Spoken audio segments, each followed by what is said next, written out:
Bapak Ibu sekalian, kembali pada tadi tokoh yang benar-benar harus menjadi pelajaran. Namanya tidak disebut, tapi karakternya ini jangan sampai dicontoh. Kita harus mengikuti perintah Allah dengan motif yang benar. Kenapa? Ini makhluk tidak mau sujud atas perintah Tuhannya. Siapa yang memerintah? Tuhannya. Apakah dia tidak mengenal Tuhannya? Dia mengenal Tuhannya. Kalau dia mengenal Tuhannya, kenapa dia tidak taat pada perintah Tuhannya? Karena motifnya tidak benar. Seringkali niatnya itu keliru. Bukankah selalu dia berkata, dan dia abadikan di dalam Al-Quran. Apa yang dia abadikan di dalam Quran? Khalaqtani min nar wa khalaqtahu min tin. Engkau telah menciptakan aku dari api, engkau telah menciptakan dia dari tanah. Ini yang dia jadikan referensi. Kedudukan dia, posisi dia.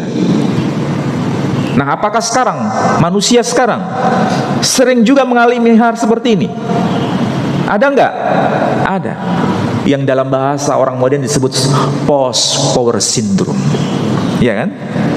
Karena dia masih ingat posisinya begini, dia tidak mau turun posisi. Sehingga post power syndrome itu terjadi. Kalau kita, ini sebagai penutup, kalau kita bisa menyadari karakter seperti Adam itu lebih baik. Lebih baik. Kita tahu semua kan, kita ini semua adalah Bani Adam. Dan itu disebutkan dalam Quran. Berarti yang harus kita lihat nenek moyang kita ini, Adam. Syukur alhamdulillah kita diciptakan dari bahan yang kualitas rendah. Ya kan? Dari tanah. Supaya apa? Ingat bahwa kita ini posisinya rendah. Kalau kita diingatkan dengan posisi rendah, jangan sekali-kali sombong posisi kita.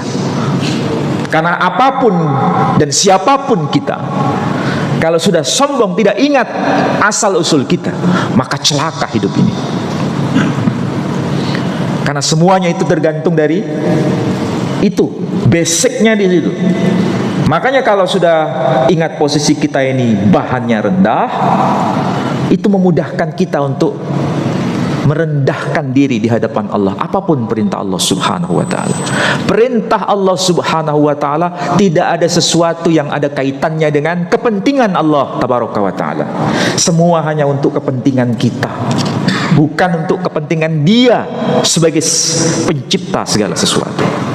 Sekali lagi, ini penting supaya kita ini bisa menapaki hidup ini benar-benar tujuannya hanya ibadah. Ibadah jangan hanya sekedar sholat. Ibadah jangan sekedar dipahami sebagai menunaikan zakat atau haji. Tapi semua aktivitas yang kita lakukan itu bisa bernilai ibadah. Tergantung dari niatnya. Kalau niatnya sudah tidak punya nilai ibadah, maka semua akan hangus. Sekecil apapun.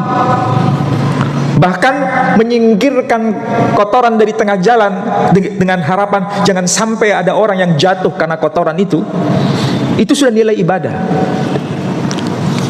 Lain lagi kalau niatnya ingin dipuji orang, nah sudah nggak nilai ibadah lagi. Jadi semua itu mudah untuk bernilai ibadah, asal niatnya hanya untuk Allah Azza wa Jalla.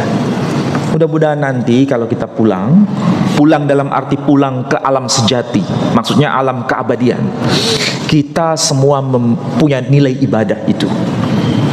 Memberi nafkah kepada istri, selama ini niatnya apa?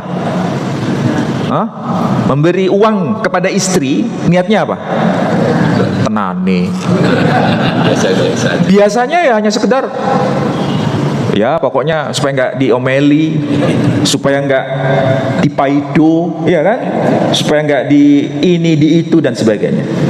Jarang sekali kita memberikan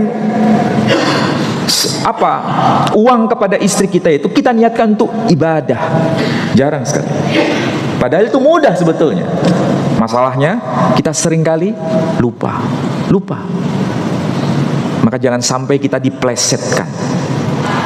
Tetap kita tegak lurus, berjalan siratal mustaqim. Itulah yang harus kita konsentrasikan. mudah-mudahan panjenengan datang ke sini, niatnya datang ke sini memang tujuannya cuma satu, yakni ibadah. Bukan tujuannya sekedar kumpul-kumpul kemudian makan bersama. Nah, kalau sudah niatnya itu kumpul makan bersama, ya cukup sekedar dapat makan, selesai sudah, nggak dapat apa-apa. Mudah-mudahan yang saya sampaikan ini manfaat untuk panjenengan dan bisa kita implementasikan dalam hidup ini. Saya kira demikian. Mohon maaf kalau apa yang saya sampaikan ini sesuatu yang kurang berkenan.